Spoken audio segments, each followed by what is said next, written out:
오늘 봉독해 주신 요한복음 17장 1절부터 5절 본문으로 예수님이 걸으신 길이라는 제목으로 하나님의 말씀 전하겠습니다.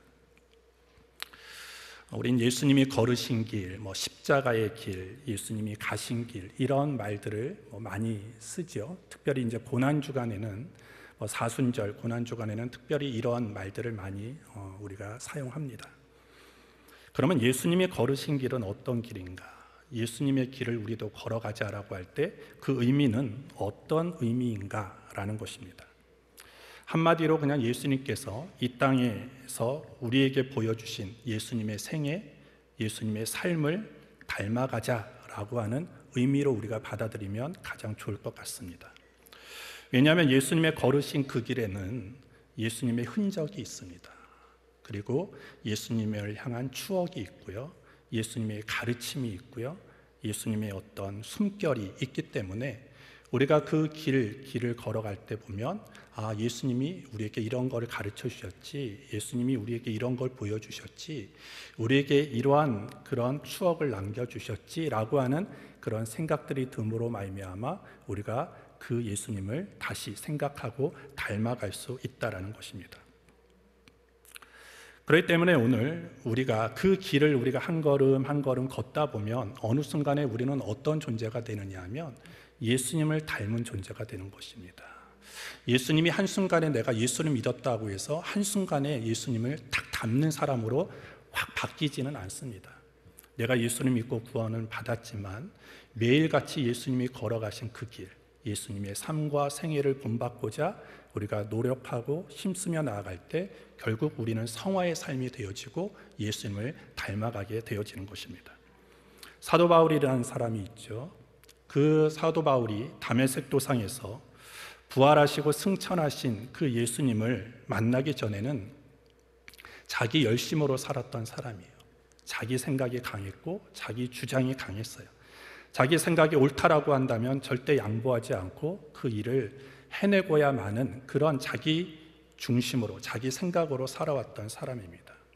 근데 그 사도 바울이 다메섹 도상에서 부활하신 예수님을 만났을 때 그 계기를 통해서 그가 살아가는 목적이 달라졌고요, 그리고 방향이 달라졌다라는 것입니다. 사도 바울이 그가 이렇게 고백하죠. 너무나 유명한 말씀인데요, 빌립보서 3장 7절부터 9절에 보시면 그러나 무엇이든지 내게 유익하던 것을 내가 그리스도를 위하여 다 해로 여길 뿐더러 또한 모든 것을 해로 여김은 내 주 그리스도 예수를 아는 지식이 가장 고상함을 인함이라. 내가 그를 위하여 모든 것을 잃어버리고 배설물로 여김은 그리스도를 얻고 그 안에서 발견되려 함이니 내가 가진 의는 율법에서 난 것이 아니요 오직 그리스도를 믿음으로 말미암은 것이니 곧 믿음으로 하나님께로서 난 의라. 이렇게 고백합니다. 예수님을 만난 그 계기로 인해서 삶의 목적이 달라져요. 삶의 목표가 달라지는 거예요. 이제까지 자신의 인생 가운데 너무나 이건 나에게 유익한 거야, 중요한 거야, 이건 없어서는 안 될 거야 라고 생각했던 것들이 예수를 만남으로 인해서 그가 어떻게 생각했습니까? 다 해로 여겨요. 그리고 다 배설물과 같이 여겼습니다. 그 외에 예수 그리스도를 얻는 것보다 더 중요한 것은 없었기 때문이다라는 것이죠. 그러면서 갈라디아서 2장 20절에 사도 바울이 이렇게 고백을 합니다. 내가 그리스도와 함께 십자가에 못 박혔나니 그런즉 이제는 내가 산 것이 아니요 오직 내 안에 그리스도께서 사신 것이라. 이제 내가 육체 가운데 사는 것은 나를 사랑하사 나를 위하여 자기 몸을 버리신 하나님의 아들을 믿는 믿음 안에서 사는 것이라. 내가 예수를 믿기 전에, 예수를 만나기 전에는 나를 위해서 살아왔다고 한다면 이제는 그 예수를 만나기 전의 사람은 나는 이미 죽은 사람이다. 내가 이제 예수를 만난 이후 나는 어떠한 삶을 살겠다고 지금 고백합니까? 하나님을 위해서, 예수를 위해서 그 믿음으로 나는 살겠다라고 오늘 고백하고 있습니다. 오늘 사도 바울의 이 고백이 오늘 저의 고백, 우리 모두의 고백이 되기를 예수님 이름으로 축복합니다. 여러분들 예수님 믿으십니까? 네. 예수님이 여러분들의 구주이십니까? 아멘. 예수님이 나의 구주라는 고백 속에는 어떤 의미가 담겨 있어야 되느냐? 예수님이 내 인생의 주인입니다 라는 고백입니다. 예수님을 내 인생의 주인으로 구주로 인정하는 사람은요, 당연히 예수님이 걸어가신 그 길을 우리도 따라가야 하는 것이죠. 예수님이 걸어가신 그 길, 예수님이 우리에게 보여주신 그 인생과 삶은요, 때로는 우리가 나도 그 길을 한번 가보고 싶다라고 여길 만한 길도 있지만, 또 어떤 길은요, 너무나 힘들고 광야 같은 길, 사막과 같은 길도 있다라는 것입니다. 하지만 오늘 우리는 그 길이 어떤 길이든지 간에 우리가 예수를 나의 인생의 주인으로 모시는 순간부터 우리는 그 길을 따라가야만 하는 것이죠. 예수님의 모든 삶을 오늘 이 시간에 다 얘기할 수 없어요. 그리고 예수님이 우리에게 보여주신 그 삶과 그 생애를 우리는 한꺼번에 그 길을 쫓아갈 수도 없어요. 그런 능력도 없습니다. 하지만 오늘 2025년 고난주간을 맞이하여 지금 저와 여러분들이 할 수 있는 것이 무엇인가를 몇 가지만 살펴봄으로 말미암아 이 고난주간을 정말로 그 어떤 시간보다도 예수님을 더 많이 묵상하고 예수님을 더 많이 본받아 닮아갈 수 있는 우리 모두가 되기를 주님의 이름으로 축복합니다. 첫 번째로 예수님의 삶의 유일한 목적은 하나님을 영화롭게 하는 것이었습니다. 우리가 길을 걸어갈 때 그냥 때로는 어디로 갈지 모르고 그냥 집을 떠나는 경우도 있죠. 그냥 발길 닿는 대로 가보자라는 그런 생각을 가지고 집을 나설 때도 있지만 거의 대부분은 분명한 목적지와 방향을 가지고 우리는 집을 나섭니다. 오늘 마찬가지로 예수님도 그 예수님의 그 길을 걸어갈 때 그 목적, 그 방향이 분명했다라는 것입니다. 오늘 요한복음 17장 1절에 보시면 예수께서 이 말씀을 하시고 눈을 들어 하늘을 우러러 가라사대 아버지여 때가 이르렀사오니 아들을 영화롭게 하사 아들로 아버지를 영화롭게 하게 하옵소서. 예수님의 삶, 그리고 예수님이 이 땅에서 살아가신 이 생애에 그냥 궁극적인 목적, 그리고 방향은 어디에 있었느냐? 언제나 하나님을 영화롭게 하는 데 있었다라는 거예요. 우리가 보통 사람들은요, 다른 사람이 어찌 되든 그건 중요하지 않고 어떻게든 내 이름을 드러내려고 하고 나를 자랑하려고 하고 내 영광을 구하려고 하는 것이 아마 우리의 모습입니다. 그런데 예수님 자신은 어떻게 되든 상관없이 모든 사역과 모든 삶 속에 무엇을 드러내고자 하셨느냐? 하나님의 영광을 드러내고자 하셨고 하나님을 영화롭게 하는데 그 목적이 있었다라는 거예요. 오직 이 땅의 삶을 통해서 하나님만을 영화롭게 하고자 하는데 예수님의 삶은 다 거기에 초점이 맞춰 있었다라는 것입니다. 예수님의 이러한 삶은요, 오늘 우리가 이 땅에서 어떤 삶을 살아가야 할지에 대해서 아주 너무나 분명하게 우리에게 알려주고 있는 것입니다. 우리의 삶의 방향이 어때야 되는지, 우리의 삶의 목표가 어때야 되는지를 정확하게 보여주는 것입니다. 여러분들, 우리에게 생명을 주신 분은 누구이십니까? 하나님이십니다. 우리에게 재능을 주신 분이 누구이십니까? 하나님이십니다.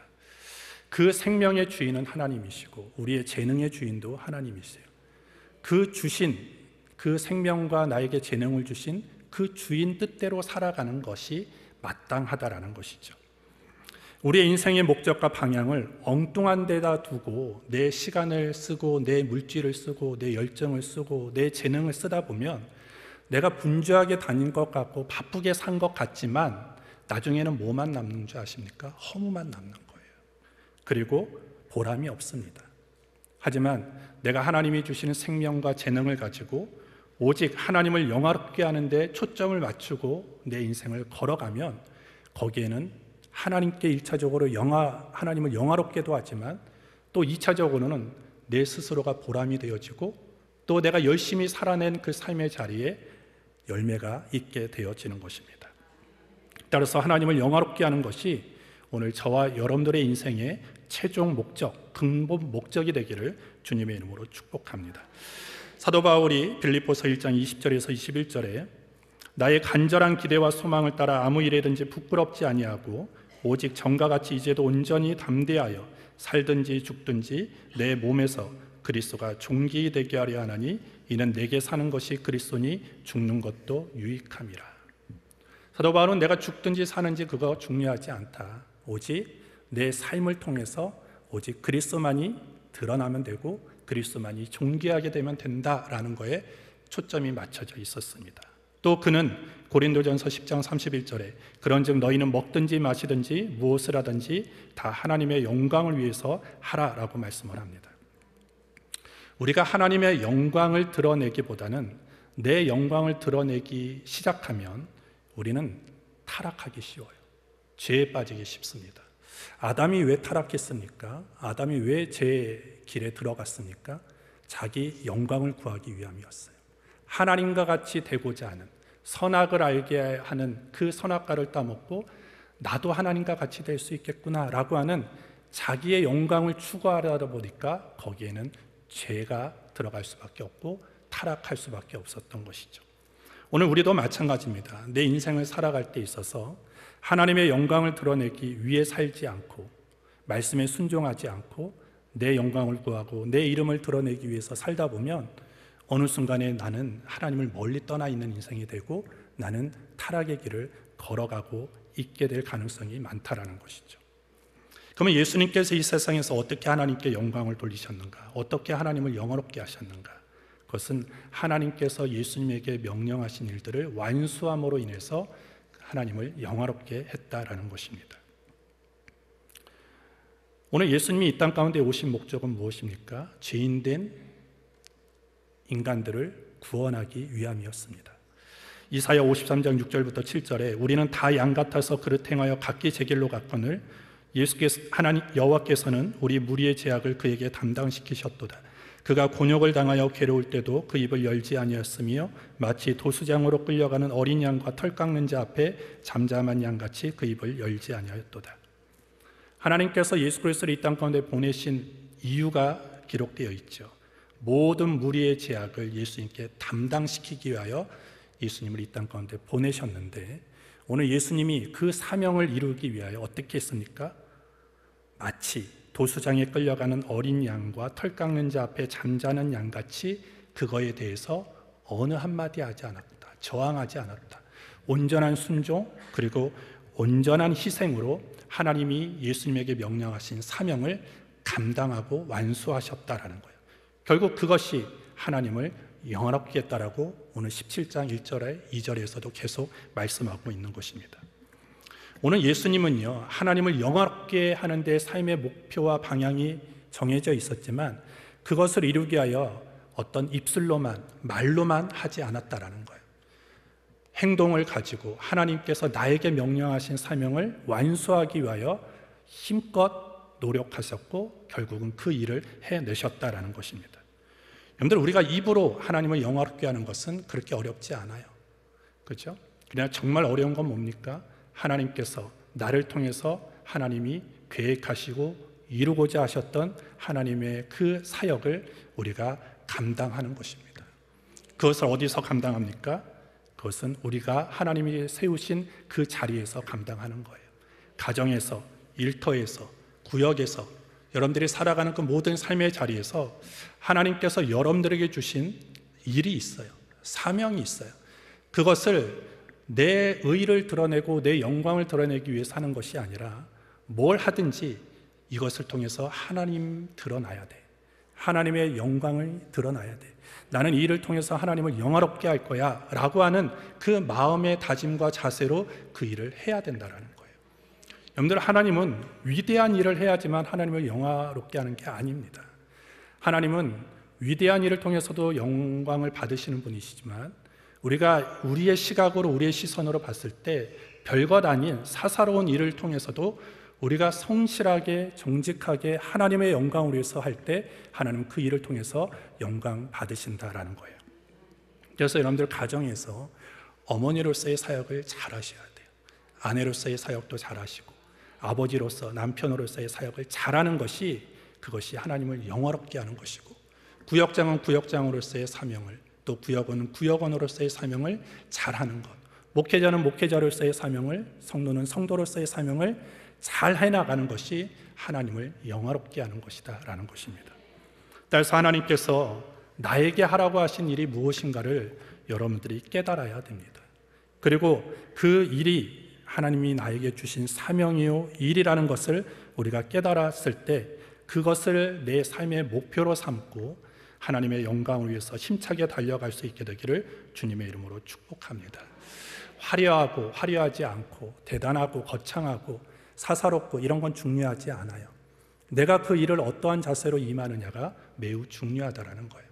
그래서 우리 인천수목교회 모든 성도들이 내가 재능을 쓰든 물질을 쓰든 내가 어떤 일을 하든 모든 주어진 시간과 삶의 자리에서 주의 영광을 위해서 하나님의 영광을 위해서 살아갈 수 있게 되기를 예수님의 이름으로 축복합니다.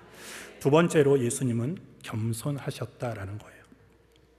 마가복음 10장 43절부터 44절에 보시면 너희 중에는 그렇지 아니하니 너희 중에 누구든지 크고자 하는 자는 너희를 섬기는 자가 되고 너희 중에 누구든지 으뜸이 되고자 하는 자는 모든 사람의 종이 되어야 하리라 라고 말씀하셨습니다. 예수님이 우리에게 보여주신 생애는요, 모든 일의 목표는 하나님을 영화롭게 하는 것이었고 그렇기 때문에 거기에서부터 예수님으로에서 나오는 모든 행위들과 가르침과 말씀들은요, 겸손한 말씀이었고 겸손한 행위였다라는 것입니다. 그러면서 예수님이 제자들에게 말씀하시죠. 너희가 으뜸이 되고자 하느냐 모든 사람이 종이 먼저 되라 라고 말씀하시는 것이죠. 세상의 이치와 세상이 가르치는 것과 너무나 다릅니다. 오늘 예수님께서 요한복음 12장에 보시면 예루살렘 성으로 들어오시죠. 들어올 때 많은 사람들이 호산나 호산나 외쳐요. 예수님을 막 환호합니다. 그러할 때 예수님이 뭘 타고 오셨나요? 정확하게 어린 나귀를 타고 오셨어요. 네. 나귀도 작지만 오늘 예수님이 타고 온 이 동물은 어린 나귀라고 성경이 기록하고 있습니다. 백마를 타고 오는 것이 훨씬 분위기상 맞죠? 근데 예수님은 백마를 타지 않으셨어요. 호위군을 막 둘러싸여서 오지 않았습니다. 어린 나귀 새끼를 타고 들어오셨다라는 것입니다. 이것은 무엇을 의미합니까? 낮아짐, 겸손을 의미하는 것이죠. 모든 사람들은 이스라엘 왕이여 우리를 구원하소서 호산나 호산나 외치는데 예수님은 정작 그 환호에 넘어지지 않으셨어요. 거기에 마음을 빼앗기지 않고 여전히 예수님이 하나님을 영화롭게 하기 위하여 예수님이 보여주셨던 모습은 늘 낮아짐과 겸손의 모습이었죠. 그리고 요한복음 13장으로 가면 마지막 만찬에서 예수님이 제자들을 친히 발을 씻겨주십니다. 어느 누구 하나 다른 사람의 발을 씻기려고 하는 시도조차도 하지 않을 때 그 스승인 예수님이 제자들의 발을 무릎을 꿇고 하나하나 발을 씻겨주셨다라는 거예요. 그러면서 예수님이 그들에게 제자들에게 말씀하시죠. 너희도 서로 발을 씻기는 것이 옳으니라 이렇게 말씀합니다. 내가 지금 너희에게 이렇게 발을 씻겨주는 것은 내가 너희를 떠난 그 시간 속에서도 너희는 서로를 위해서 발을 씻겨주듯 섬기고 낮아지고 겸손해야 된다라고 말씀하는 것이죠. 예수님이 계속 우리가 복음서에서 우리에게 말씀해 주는 건 뭡니까?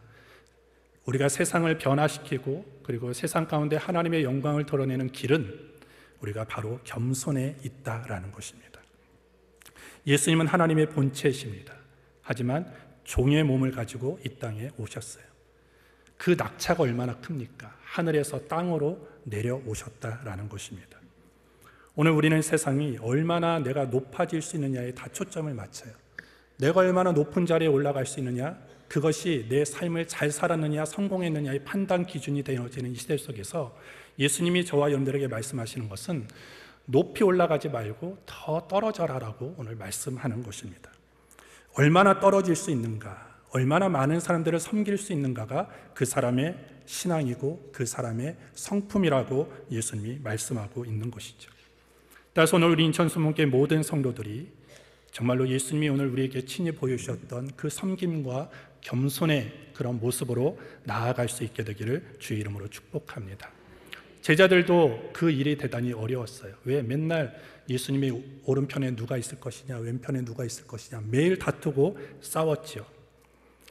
오늘 다른 제자들도 그들의 싸우는 모습을 원망하고 또 뭐라고 했지만 결국 그들의 마음 가운데도 그런 시기심이 있기 때문에 그렇게 책망을 하고 또 얘기를 한 거죠.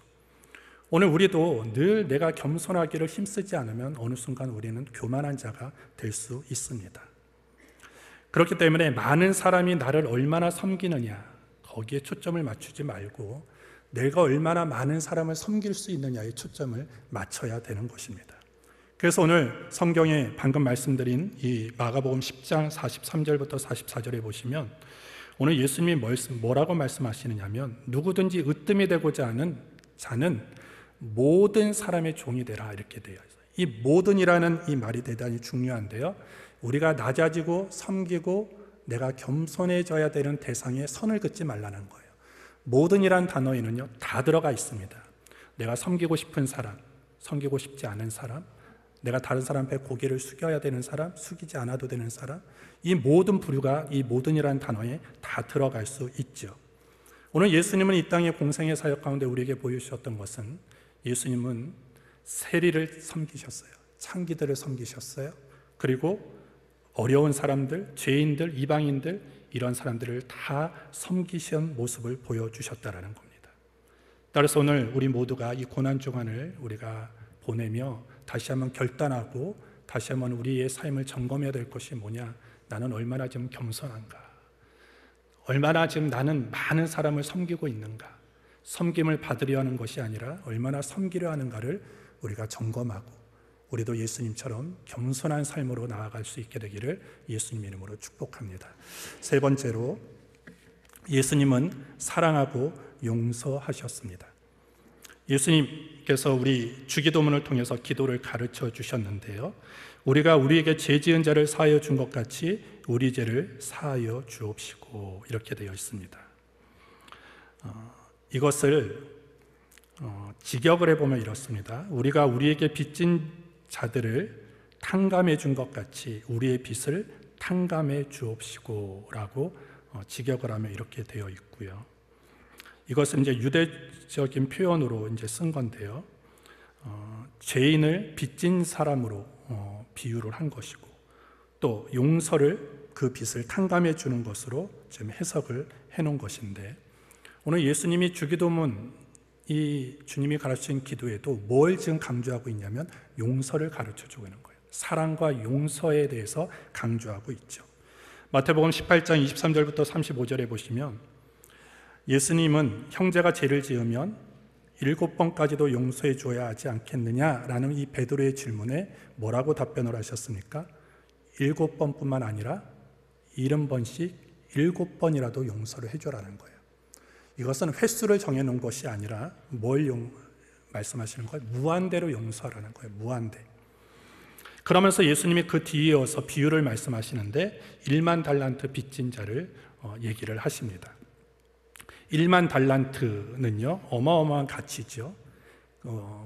그때 당시에는 이제 뭐 금이나 은을 이렇게 측정하는 이 단위가 달란트였는데요. 여러분들 달란트라고 하면요 보통 24.27kg 정도에 해당하는 게 한 달란트라고 얘기를 합니다. 그러니까 여러분들 금 34kg예요. 34kg.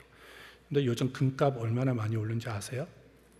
제가 이 말씀을 준비하다가 어제 날짜로 금 한 돈이 얼마일까 이렇게 했더니 내가 팔 때는 55만 원, 내가 살 때는 64만 원이더라고요. 제가 이거를 알아보면서 내가 왜 우리 아이들 돌반지를 팔아먹었을까 이런 제가 좀 후회를 했는데, 여러분들 만약에 1만 달란트라는 것은요 지금으로 제가 다 계산기로 계산해 왔거든요. 얼마냐면 50조예요. 50조. 예, 지금 어제 날짜의 금 값으로 환산을 해보니까 50조입니다. 50조. 여러분들 1만 달란트 확 와닿지 않죠? 근데 50조 하니까 좀 와닿나요? 예, 그것도 와닿지 않죠. 예, 한 5천만 원 하는 게 훨씬 더 와닿는데. 예. 근데 여러분들 이 1만 달란트 빚진 자가 용서를 받아요. 탕감을 받습니다. 근데 이 탕감을 받고 돌아가는 자가 자기에게 몇 데나리온? 100데나리온이죠. 100데나리온 빚진 자를 만나요. 근데 용서를 해줘요? 탕감을 해줘요? 그렇지 않죠. 갚으라고 멱살을 잡고 때리고 옥에 가둡니다. 그랬을 때 그 얘기를 들은 그 왕이 너는 내가 1만 달란트를 탕감해 줬는데 너는 고작 100데나리온 빚진 자 너가 그를 탕감해 주지 않고 그를 매질하고 가두었느냐? 그러면 너도 내가 잡아놓겠다라고 해서 감옥에 가두지 않습니까? 오늘 이것은 무엇을 의미하느냐? 오늘 첫 번째로 이건 하나님의 은혜이죠. 전적인 은혜. 그렇죠? 한없는 은혜에 대해서 얘기하는 것이지만 또 하나는 뭐냐면 우리가 하나님의 은혜를 받고 용서를 받았다면 우리도 그 용서를 해야 되는 존재다라는 것을 말씀해 주는 것입니다. 오늘 예수님이 이 1만 달란트 빚진 자를 왜 용서해 주셨습니까? 불쌍히 여겼기 때문이에요. 불쌍히 여겼기 때문에 도저히 네 힘으로는 이 문제를 해결할 수 없다는 것을 너무나 잘 알고 너의 처지를 알기 때문에 불쌍히 여겨서 탕감을 해준 거예요. 용서를 해준 거예요. 근데 고작 100데나리온 빚진 자를 긍휼히 여기지 않고 용서해 주지 않는 그 사람을 향하여 이 왕은 책망하고 있다는 것입니다. 여러분들, 우리가 지금 여기에 있는 것이 전적인 하나님의 은혜입니다. 그죠? 우리가 잘나서 하나님의 자녀가 되었나요? 내가 뭔가 착한 일을 많이 해서 구원을 받았나요? 그런 거 없어요. 전적인 하나님의 은혜예요. 1만 달란트 빚진 자처럼 무한한 은혜를 받은 자가 저와 여러분들이다라는 거예요. 그러면 내가 그만큼 전적인 은혜로 내가 하나님의 자녀가 되고 구원을 받고 하나님의 사랑을 받았다면 오늘 우리는 그 받은 사랑을 반사해야 되는 것이죠. 그죠? 전해야 된다는 것입니다. 그렇기 때문에 오늘 우리가 사랑을 한다라고 할 때 그 원인이 분명해야 돼요. 원인. 그죠? 나는 하나님의 사랑을 받은 존재야 라는 그 원인이 있기 때문에 우리는 사랑할 수 있는 결과로 갈 수 있는 거예요. 이 원인에 대해서 우리가 감동하지 않고 깨닫지 못하고 내가 이거에 대해서 알지 못한다면 우리는 사랑의 단계로 절대 갈 수가 없는 것입니다. 따라서 요한 1서 4장 11절에 보시면 사랑하는 자들아 하나님이 이같이 우리를 사랑하셨은즉 우리도 서로 사랑하는 것이 마땅하도다. 전제가 있어요. 하나님이 우리를 사랑하셨은즉 마땅히 우리도 사랑하는 것이 맞다라고 오늘 사도 요한은 말하고 있는 것입니다. 따라서 오늘 저와 여러분들이 사랑하는 자가 되기를 주의 이름으로 축복합니다. 근데 사랑은 잘 안 돼요. 아무리 사랑하고 싶어도 사랑하는 마음이 생기지 않는 사람이 있어요. 정말로 사랑하고 싶은데 그런 마음이 눈곱조차도 생기지 않는 사람이 있어요. 어떻게 해야 됩니까? 포기해야 됩니까? 우리는 하나님의 사랑을 다시 한번 점검해야 돼요. 나는 그럼 하나님 입장에서 날 봤을 때 그러면 사랑할 만한 가치가 있었는가? 뭔가 조건이 있었는가? 뭔가 꺼리가 있었는가를 돌아보면 우리도 하나님 편에서 보면 눈꼽만치도 용서할 만한 그런 존재가 되지 못한다는, 그럼에도 불구하고 주님이 우리를 용서해 주시고 자녀 삼아 주셨다면 우리도 그 사랑을 나타낼 수 있는 자가 되어야 되는 것입니다. 그래서 오늘 주기도문을 다시 보시면요, 정확하게 의역을 해보면 이렇게 되어 있어요. 하나님께서 우리의 죄를 용서해 주신 것처럼 우리 역시 우리에게 죄 지은 자를 용서해 주었습니다. 그러니 지금의 우리의 죄도 역시 용서해 주십시오 라고 정확하게 의역을 하면 이렇게 번역이 되는 거예요. 이건 뭐예요? 주님이 우리를 용서해 주신 것처럼 나도 누군가를 용서해 줬습니다. 그러니 지금 이 죄도 하나님 나의 죄도 용서해 주옵소서라는 거예요.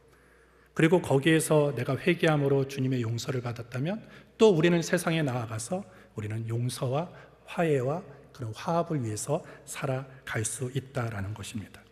특별히 갈등과 반목과 대립이 심해지는 이 현실 속에서 이 2025년 고난주간을 보내며 우리가 더 삶의 자리에서 실천해야 될 것은 용서하는 것입니다. 근데 여러분들이 용서는요, 상대방이 나에게 뭔가를 용서를 구하고 잘못한 것을 고백하지 않았는데 용서하는 것은 불가능합니다. 그죠? 우리가 야곱과 에서의 이야기를 보면요, 일방적으로 용서가 이루어진 건 아니에요. 거기에 하나님의 일하심이 있었고 가인과 야곱이 서로 용서하고 용서하는 그런 일들이 있었기 때문에 거기에 화해가 있었던 것이죠. 따라서 이번 한 주간 특별히 여러분들이 이 남은 이 고난 주간을 여러분들이 모든 사람과 화해할 수 있도록 하나님 내 마음을 주관하여 주옵소서. 성령님 내 마음을 이끌어 주옵소서라고 기도하면서 화해의 길로, 용서의 길로 나아갈 수 있는 자가 되기를 주의 이름으로 축복합니다. 용서할 수 있는 용기 있는 자가 되기를 주의 이름으로 축복하고, 용서를 빌 수 있는 용기 있는 자가 되기를 주님의 이름으로 축복합니다. 그래서 오늘 이 고난주간 우리의 모든 가정이, 또한 우리의 삶의 자리가 미움이 변하여 사랑으로, 그리고 불신이 변하여 믿음과 화해의 자리로 바꾸어질 수 있게 되기를 예수님의 이름으로 축복합니다. 마지막 네 번째로, 예수님은 하나됨을 기도하셨다라는 것입니다. 오늘 요한복음 17장은요, 예수님의 그 유명한 중보기도에 대해서 기록하고 있는 장입니다. 예수님이 먼저 자기 자신을 위해서 기도하셨고, 제자들을 위해서 기도하셨고, 그 다음에 믿는 자들을 위해서 기도하신 중보기도 내용이 요한복음 17장인데, 오늘 특별히 17장에서 예수님이 강하게 기도하셨던, 강조해서 기도하셨던 것이 무엇이냐면 하나 되기를 위해서 기도하셨다라는 거예요. 21절에 보시면, 17장 21절 본문은 아니지만 보시면요, 아버지께서 내 안에, 내가 아버지 안에 있는 것 같이 저희도 다 하나가 되어 우리 안에 있게 하사 세상으로 아버지께서 나를 보내신 것을 믿게 하옵소서. 예수님은 이제 십자가의 그 사건을 앞두고 오늘 그 제자들과 그리고 믿음의 사람들을 향하여 뭘 기도했냐면 이들이 하나 되기를 원합니다 라고 기도하셨다라는 거예요. 성자가 성부 안에 있는 것처럼, 성부가 성자 안에 있는 것처럼 이들도 하나가 되기를 원합니다 라고 기도하셨다라는 거예요. 오늘 하나 된다는 것은 너무나 중요합니다. 특별히 요즘 현대교회가 잃어버리는 것 중에 하나가 뭐냐면 하나됨이에요. 하나됨. 성도가, 또한 교회가 힘을 잃는 것 중에 하나가 뭐냐면, 왜 힘을 잃는 이유 중에 하나가 뭐냐면 하나 되지 못했기 때문이에요. 마음이 하나 되지 못하고 신앙이 하나 되지 못해서 성도가 힘을 잃고 교회가 힘을 잃고 있다는 거예요. 늘 교회가 싸우고 교리적으로 다투고 이해관계에 대해서 싸우고 인격적으로 서로 상처 주고 아픔을 가져다 주는 그런 모습들이 교회 안에 너무나 많다라는 것입니다. 이와 같은 모습은요, 누가 제일 좋아할까요? 사단 마귀가 제일 좋아하는 거예요. 사단 마귀는요, 분열의 영입니다. 그러나 성령은 하나 되게 하는 영이라고 말씀하고 있는 것입니다. 따라서 우리는 마귀가 좋아하는 일 할 필요 없어요. 사단이 좋아하는 일 할 필요가 없고 성령이 기뻐하시는 일을 해야 된다는 것입니다. 고린도 교회에 너무나 많은 문제를 안고 있었던 교회죠. 성령의 은사도 많이 나탔던 교회인데 많은 문제를 안고 있는 교회였지만, 그 중에 사도 바울이 고린도 교회에 편지를 쓰면서 제일 먼저 지적한 죄가 뭐냐면 교회가 분열된 죄를 지적합니다. 고린도전서 1장 11절부터 12절에 보시면, 내 형제들아, 근로의 지편으로서 너희에게 대한 말이 내게 들리니 곧 너희 가운데 분쟁이 있다는 것이라. 이는 다름 아니라 너희가 각각 이르되 나는 바울에게, 나는 아볼로에게, 나는 케바에게, 나는 그리스도에게 속한 자라 하는 것이니. 교회마다 분쟁이 일어나요. 팔을 만들어요. 여러 가지 자기네들끼리 끼리끼리 모였다라는 것입니다.